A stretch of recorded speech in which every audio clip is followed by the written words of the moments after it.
E se eu te dissesse que existe um segredo na Bíblia que pode explicar o que está acontecendo no mundo hoje, e quase ninguém percebeu? Não estou falando de teoria.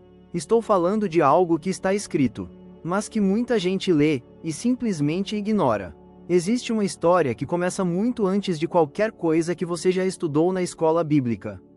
Antes da cruz, antes do dilúvio, antes até de Abraão. Uma história que a maioria das igrejas passa por cima em um versículo ou dois, como se fosse apenas um detalhe histórico. Como se fosse só a explicação de por que existem idiomas diferentes no mundo. Mas não é. Babel não é apenas uma torre antiga. Babel é o ponto de origem de um sistema, de uma mentalidade, de um projeto que ainda está em andamento. E quando você entender o que realmente aconteceu lá, você vai começar a enxergar o mundo de um jeito diferente. Vai perceber por que a humanidade parece sempre correr na direção do mesmo abismo. E vai entender quem é, de verdade, o personagem que a Bíblia chama de Anticristo. Então senta, respira fundo, porque depois disso, você nunca mais vai ler Gênesis da mesma forma. O mundo depois do dilúvio imagina o seguinte cenário. O dilúvio acabou, a água baixou, Noé saiu da arca com a família, os animais foram embora, e o mundo recomeçou do zero. Uma segunda chance, um reinício completo da civilização humana. Deus tinha sido explícito: sede fecundos e multiplicai-vos, e enchei a terra. Gênesis 9 versículo 1, não tinha outra instrução tão clara quanto essa.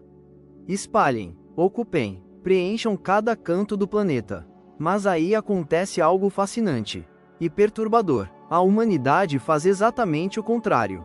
Em vez de se espalhar, os descendentes de Noé começam a caminhar juntos em direção a uma planície. O texto bíblico diz que eles caminharam para o Oriente e encontraram uma planície na terra de Sinear, que é a Babilônia, que é o atual Iraque. E ali, naquele campo aberto, alguém teve uma ideia. Uma ideia que parecia ótima, que parecia até razoável, mas que era, na sua essência, uma rebelião direta contra Deus. A ideia que mudou tudo: venha, vamos construir uma cidade e uma torre que alcance os céus. Assim, faremos um nome para nós mesmos e não seremos espalhados por toda a terra. Gênesis 11 versículo 4. Leia isso de novo. Com calma. Tem 3 coisas nessa frase que você precisa notar. A primeira, uma torre que alcance os céus. Isso não era uma construção arquitetônica ambiciosa. Era uma declaração teológica. A palavra hebraica usada aqui tem conotações de espiritualidade, de conexão com o divino. Eles não queriam construir um prédio alto. Eles queriam criar um portal, uma ponte entre o humano e o sobrenatural, uma forma de acessar o plano espiritual sem passar por Deus. A segunda, faremos um nome para nós mesmos. Isso é a essência do orgulho humano. A recusa em depender de um nome maior. A humanidade, logo depois de sobreviver ao julgamento mais devastador da história, já estava de volta ao mesmo ponto de partida. Querendo ser autossuficiente, querendo ser o centro. A terceira, não seremos espalhados. Eles sabiam o que Deus mandou, e escolheram não obedecer. Não era ignorância, era desobediência consciente. Isso é Babel. Não é uma história sobre arquitetura. É uma história sobre rebelião organizada. Nimrod, o homem por trás da torre. Agora a história fica ainda mais densa. Porque Babel não surgiu do nada.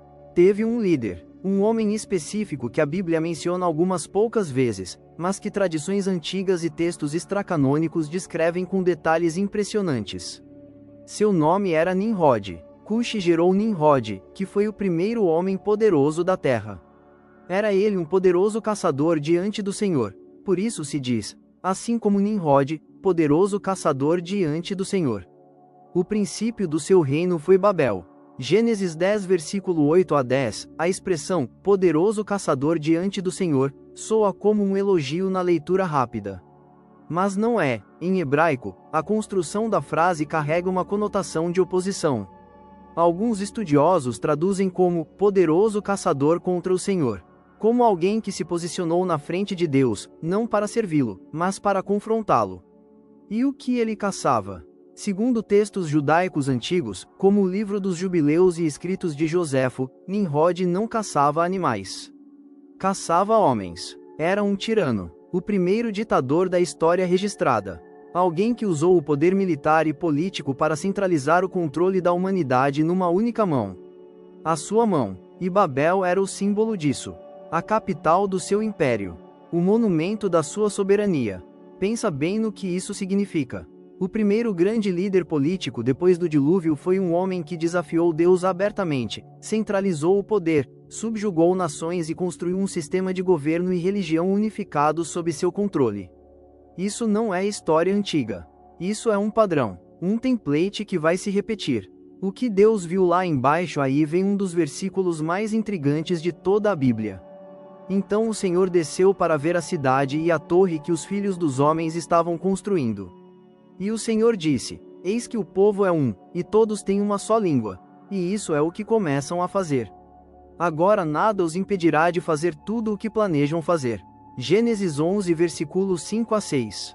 Espera, Deus onisciente, desceu para ver. Isso é uma linguagem antropomórfica, claro. Mas o que o texto está comunicando é algo profundo. O que estava acontecendo em Babel era sério o suficiente para exigir uma resposta divina imediata. E olha o que Deus diz: nada os impedirá de fazer tudo o que planejam. Isso é impressionante. Deus não disse que o projeto deles era impossível. Disse que, se continuasse assim, eles conseguiriam. A unidade de propósito e a unidade de linguagem eram tão poderosas que a humanidade estava em vias de alcançar algo que Deus julgou necessário interromper. Por quê? Porque o plano deles não era bom. Não era um projeto para servir a humanidade. Era um projeto de controle, de poder e de conexão espiritual com entidades que não eram Deus. E se tivesse funcionado, as consequências seriam catastróficas. A dispersão e as nações. Deus interveio. Confundiu as línguas. A comunicação quebrou. O projeto desmoronou. E as pessoas começaram a se separar, migrando para diferentes regiões do mundo, levando cada grupo sua própria língua e, com ela, sua própria cultura, suas próprias histórias, suas próprias crenças. Por isso foi chamada Babel, porque ali o Senhor confundiu a linguagem de toda a terra, e dali o Senhor os dispersou por toda a face da terra. Gênesis 11 versículo 9. Mas aqui está o detalhe que a maioria das pessoas não conhece. Essa dispersão não foi aleatória. O Deuteronômio guarda uma das passagens mais enigmáticas de toda a Torá. Quando o Altíssimo dava herança às nações, quando dividia os filhos dos homens, estabeleceu os limites dos povos segundo o número dos filhos de Israel. Porque a porção do Senhor é o seu povo, Jacó é o lote da sua herança. Deuteronômio 32 versículo 8 a 9.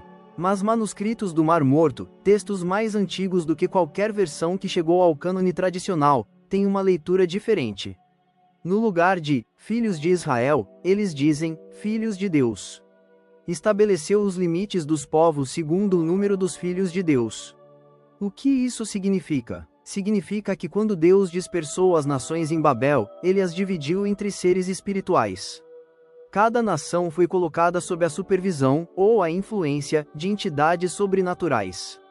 E essas entidades, que começaram como supervisores, se tornaram objetos de adoração.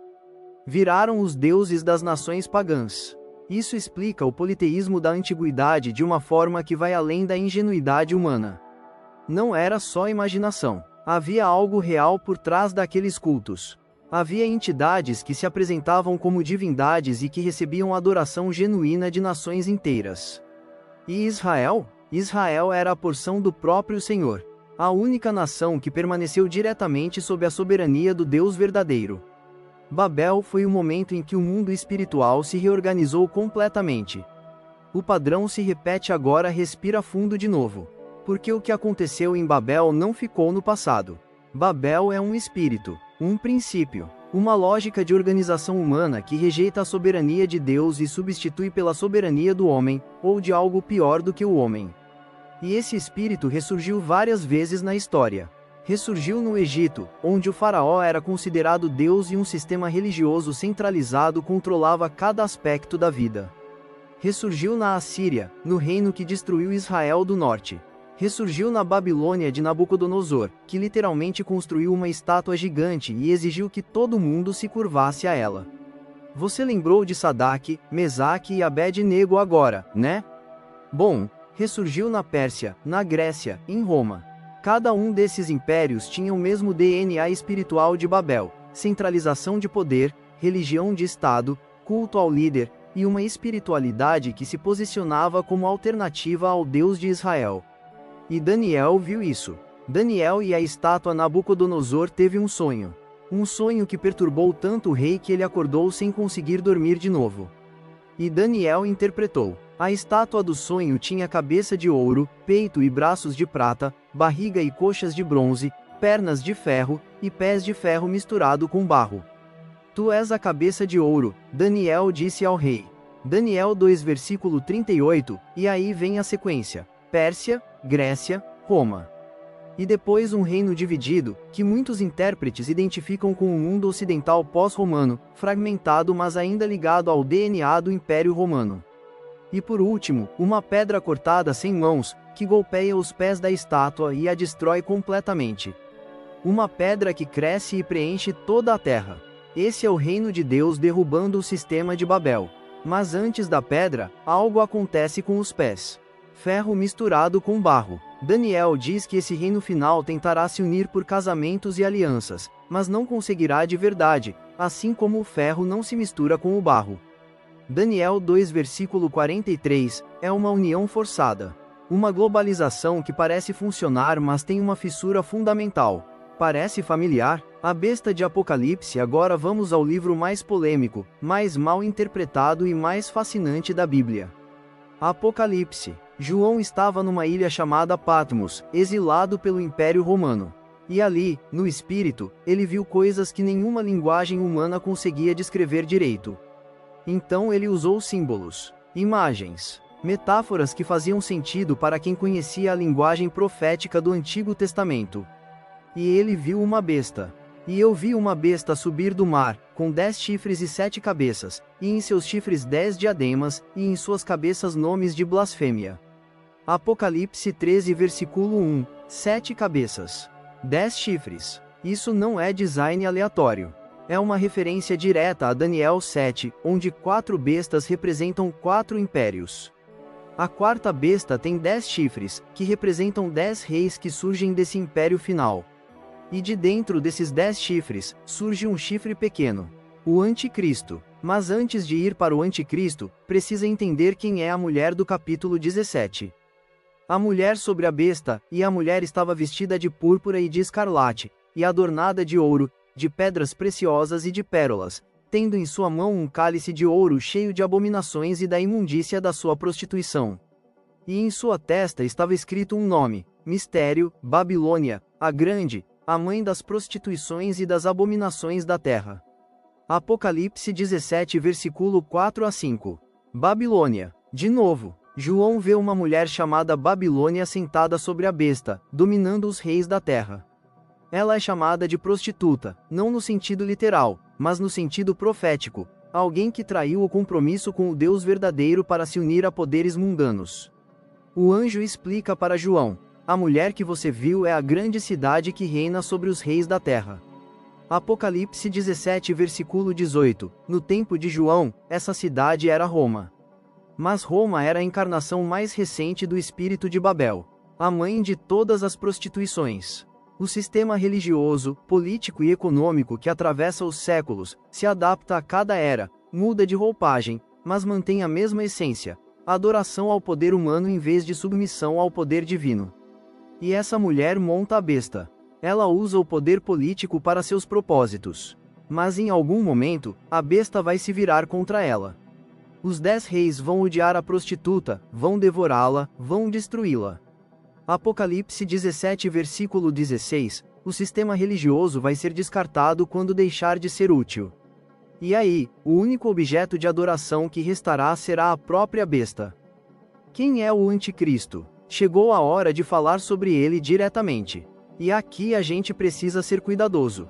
Porque há séculos de especulação, de teoria da conspiração, de identificações apressadas que atrapalharam mais do que ajudaram.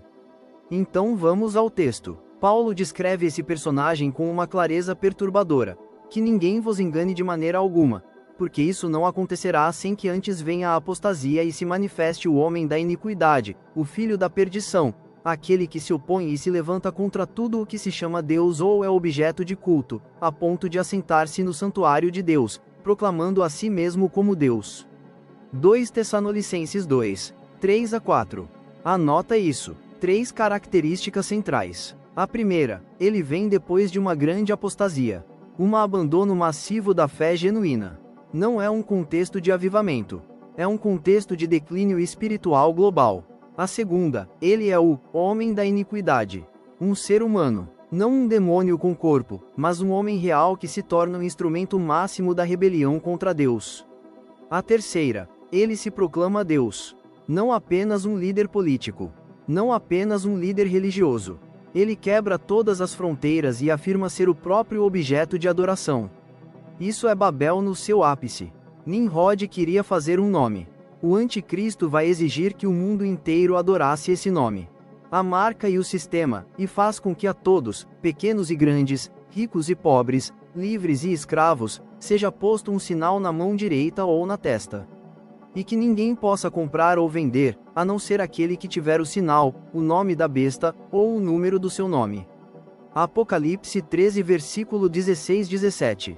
Vamos ser honestos aqui. Por séculos, essa passagem foi interpretada de formas que hoje parecem ingênuas. Carimbos físicos, tatuagens, chips subcutâneos. Cada geração jogou a tecnologia da sua época nessa profecia. Mas o que o texto está descrevendo vai além de qualquer tecnologia. É um sistema de controle total. A marca não é apenas uma questão de identificação. É uma questão de lealdade. Quem aceitar a marca estará declarando submissão ao sistema da besta.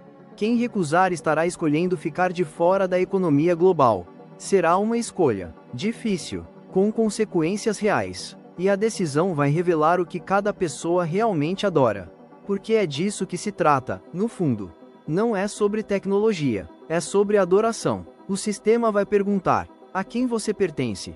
O espírito de Babel hoje agora chegou à parte que vai incomodar. Porque se Babel é um princípio eterno, se é um espírito que atravessa os séculos, então ele está ativo agora. Aqui, neste momento, e não precisa de muito esforço para enxergar. Vivemos num momento de convergência global sem precedente. Organismos internacionais falando sobre governança global. Líderes mundiais discutindo moedas digitais que poderiam centralizar todo o sistema financeiro. Inteligência artificial desenvolvendo a capacidade de monitorar, prever e influenciar comportamento humano em escala jamais imaginada. Não estou dizendo que isso é o cumprimento da profecia. Estou dizendo que é o mesmo padrão. Centralização, controle, um sistema que promete segurança e prosperidade em troca de conformidade. E junto com isso, um esvaziamento progressivo da crença genuína. Uma espiritualidade de fachada que mantém o vocabulário cristão mas descarta a substância. Uma igreja que prefere o conforto do silêncio à coragem do testemunho. Paulo chamou isso de mistério da iniquidade. 2 Tessalonicenses 2 versículo 7, já estava operando no seu tempo. Ainda opera no nosso. A diferença é que estamos, possivelmente, mais perto do capítulo final. O que está segurando Paulo diz algo fascinante nessa mesma passagem. E vós sabeis o que agora o detém, para que ele seja revelado a seu próprio tempo. Porque o mistério da iniquidade já está em ação, mas há alguém que o detém agora, até que seja tirado do meio. 2 Tessalonicenses 2, 6-7. Há algo ou alguém que está contendo a revelação do anticristo. Teologicamente, há debate sobre o que ou quem é esse retentor. Muitos entendem que é o Espírito Santo agindo através da Igreja. Outros apontam para estruturas de governo e ordem que, mesmo imperfeitas, mantêm o caos sob controle. Mas o que o texto deixa claro é que quando esse retentor for removido, a iniquidade vai irromper de forma que o mundo nunca viu. E o anticristo vai se revelar. Não de repente, não de forma óbvia. Ele vai surgir como solução, como resposta às crises. Como o homem que tem as respostas quando o mundo está desesperado por alguém que resolva tudo. Exatamente como Nimrod deve ter sido visto pelos seus contemporâneos. Um líder, um visionário, alguém que construía coisas, que trazia ordem, que unificava, até revelar o que realmente era. O número 666. Impossível falar de anticristo sem tocar nesse número. Aqui está a sabedoria. Aquele que tem entendimento calcule o número da besta, porque é número de homem, e o seu número é 666. Apocalipse 13 versículo 18. 6, 6, 6. Na numerologia hebraica, o 6 é o número do homem, criado no sexto dia, incompleto, sempre aquém do 7, que é o número da perfeição divina. 6 triplicado não é a perfeição do homem. É a afirmação obstinada da insuficiência humana se proclamando suficiente. É o homem dizendo, sou Deus, quando é apenas meia, meia, meia. Alguns estudiosos do primeiro século aplicaram esse número a Nero, o imperador romano que perseguia os cristãos ferozmente. E há uma leitura válida disso numa aplicação imediata. Mas profecia bíblica frequentemente tem múltiplas camadas de cumprimento, uma próxima e uma escatológica. O que o número comunica, independente de qualquer aplicação histórica, é que o anticristo é humano. É limitado, é criatura, mas insiste em ser adorado como Criador. Esse é o pecado original de Satanás. Vou subir ao céu, acima das estrelas de Deus vou elevar meu trono, vou ser semelhante ao Altíssimo.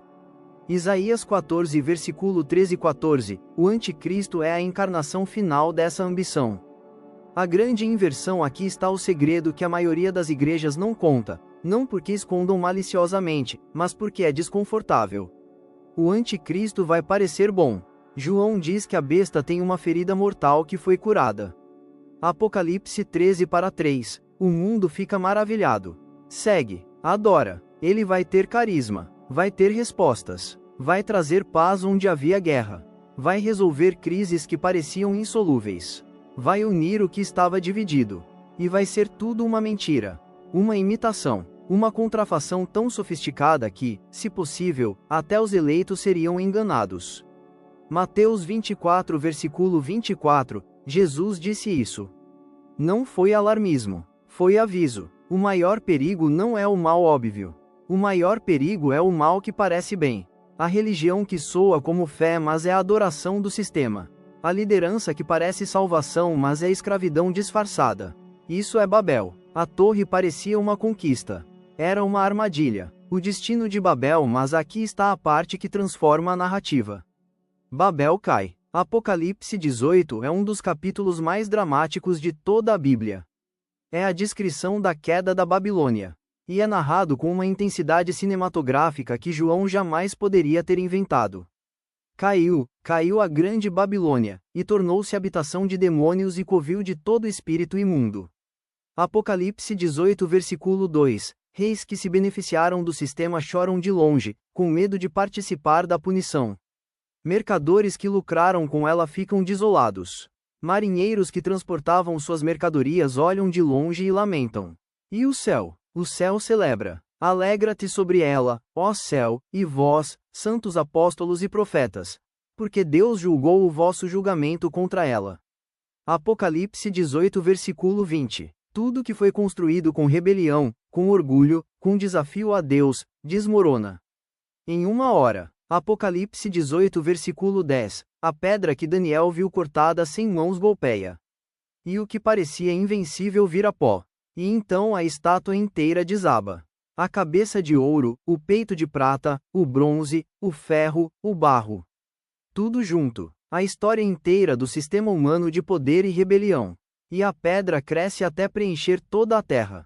O reino de Deus. Aquilo que Babel tentou construir pela força humana, Deus estabelece pela sua própria mão. O que isso significa para você agora não dá para terminar esse texto sem falar sobre o que fazer com tudo isso. Porque profecia não é curiosidade intelectual. Não é para você montar teorias e impressionar pessoas no grupo de WhatsApp da célula. É bússola, é lanterna, é o mapa que mostra onde você está no meio da história.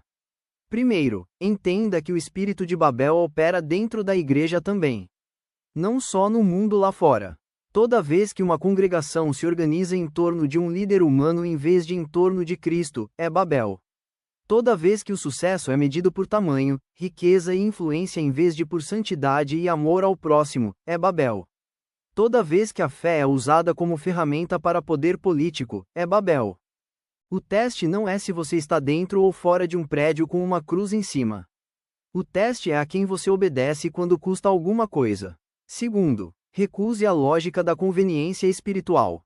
Paulo disse que o anticristo vai ser revelado depois da apostasia. A apostasia não é abandono formal da fé. É o abandono gradual da substância enquanto se mantém a forma. É a aceitação progressiva de um evangelho diferente, mais confortável, mais adaptado ao gosto do mundo. A pergunta que você precisa fazer não é: isso vai me custar? A pergunta é: isso é verdade? Terceiro, mantenha sua identidade fora do sistema. Isso não quer dizer isolamento paranoico. Quer dizer ancoragem. Você sabe quem você é em Cristo antes de qualquer crise lhe perguntar. Porque a hora em que o sistema vai te perguntar a quem você pertence, não será a hora de começar a descobrir a resposta. Essa descoberta precisa ter acontecido antes.